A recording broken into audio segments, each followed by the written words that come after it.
Hello বন্ধুরা, এখন আমরা ঢুকছি অন্ধ্রপ্রদেশ পেরিয়ে রাজমন্দ্রি।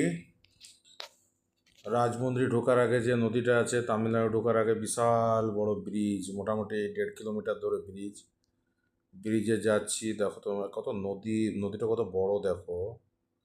ছোট্ট ব্রিজ কিন্তু বিরাট লম্বা, 1.5 কিলোমিটার লম্বা ব্রিজ। চারিদিকে শুধু বালি আর নদী, পানি আর পানি।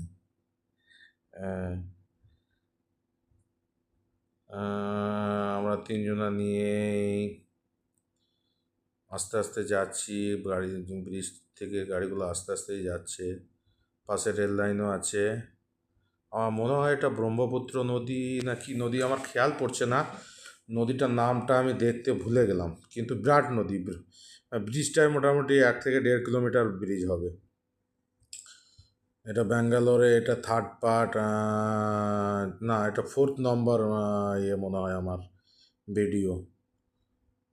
আমাদের মোটামুটি 3 নম্বর, 3টে স্টেট ঢুকে দেওয়া হলো: ওয়েস্ট বেঙ্গল, উড়িষ্যা, তারপর অন্ধ্রা। এরপরে পাবো তামিলনাড়ু স্টেট, তারপর ব্যাঙ্গালোর ঢুকে যাব। এখন 3 নম্বর স্টেটে চলছি। গাড়ি চালাচ্ছে আমাদের ড্রাইভার। চলো, পরের নেক্সট পার্টে আবার 5 নম্বর পার্টে আমি ইয়ে করবো, ভিডিও ছাড়বো। সঙ্গে থেকো তোমরা সঙ্গে। ওকে, টাটা।